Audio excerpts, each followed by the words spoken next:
Here is a clip of Stephen Law explaining the evil God challenge. Suppose that, after a bump on the head, I become convinced that the universe is the creation of a single all-powerful designer. However, I also believe this being is evil. I'm sure you consider the idea of such an evil creator absurd. Why? Well, one obvious reason for dismissing the idea is that our world is clearly not the sort of world an all-powerful and maximally evil being would create. Take a look at it. Yes, it contains suffering, but it also contains a great deal of good. If you believe in a good God, you face the problem of explaining why there's so much bad stuff in the world. If you believe in an evil God, you face the mirror problem of explaining why there's so much good.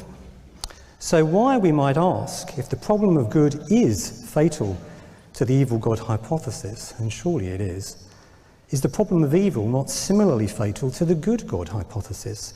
If one hypothesis is pretty straightforwardly falsified by observation of the world around us, why isn't the other one? Very good question, Stephen Law. I wonder how inspiring philosophy would respond to this critique. Basic ontology itself of a maximally evil God can be shown to be logically incoherent. The answer simply is that it is impossible to be maximally evil.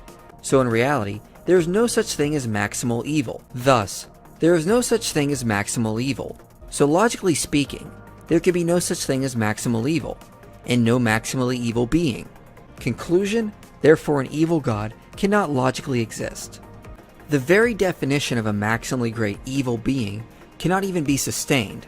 As we have demonstrated, the concept of a maximally great evil being doesn't even seem to be logically coherent. Okay, so as a symmetry breaker, inspiring philosophy is offering us the possibility that an evil God is a contradiction in terms. Not sure I would agree with the formulation of the argument, but it's something worth considering. Now, I wonder, Non-Alchemist, why do you think this critique fails? IP thinks that the concept of an evil god is impossible in principle. He essentially spends 12 whole minutes harping on this one point and trying to show that there's no symmetry between the two hypotheses, as if this somehow gets theists out of the heart of the problem. Only it doesn't. In the same paper that IP is critiquing, Law anticipates this very move, writing, "There is, in any case, a more general point to be made about arguments attempting to show that an evil god is an impossibility and that the evil god challenge is thus met. The point is this: even supposing an evil god is, for some reason X, an impossibility, we can still ask the hypothetical question. Setting aside the fact that so-and-so establishes that an evil god is an impossibility, how reasonable would it otherwise be to suppose that such an evil being exists? If the answer is highly unreasonable, i.e. because of the problem of good, then the evil god challenge can still be run. We can still ask theists to explain why, if they would otherwise reject the evil god hypothesis as highly unreasonable, do they not take the same view regarding the good god hypothesis?"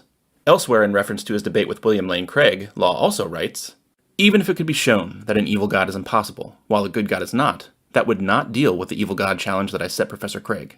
For it remains the case that, irrespective of whether an evil god is impossible, the amount of good that exists would clearly be more than enough in any case to show that belief in such a god is downright unreasonable. But then why isn't the amount of evil we observe more than enough to show that belief in a good god is downright unreasonable?" It's almost like Law has anticipated this very objection. Here's the crux of Law's challenge. Even if there are multiple ways to dismiss the possibility of an evil god, surely one of them is to just look around.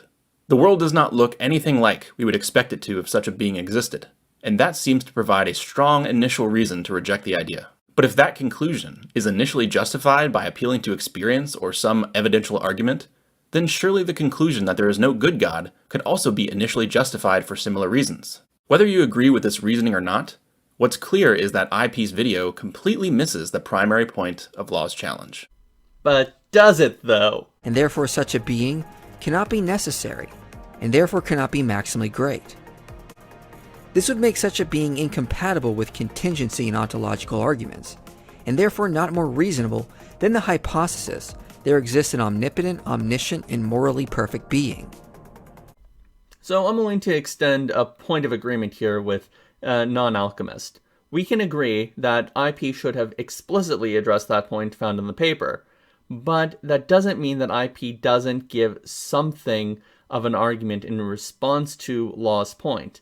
So the argument hinted at by inspiring philosophy is this: the ontological argument and the contingency argument are a priori arguments, and as such, you need your conclusion to be logically possible, at the very least, because logical possibility is a necessary criteria of being a logically necessary being. It's also necessary for being a contingent being, but let's set that to the side for now. The point is, because the evil god does not merit that same consideration, the contingency argument and the ontological argument would not apply, or any similar sort of argument for the evil god.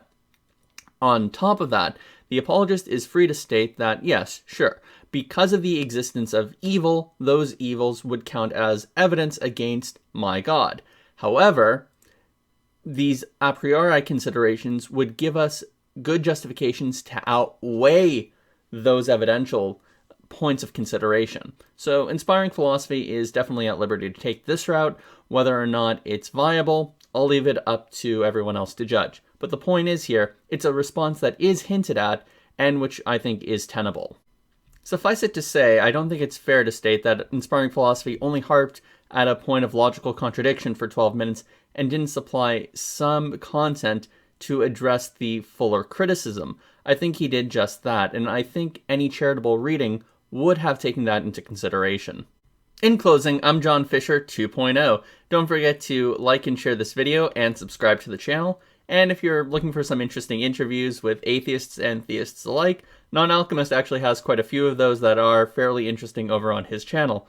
I'd also suggest going over there and giving him a subscription if you're looking for someone who challenges you as a theist, or if you're just an atheist who is on my channel for some reason and you're looking for other atheists. Go to his channel too.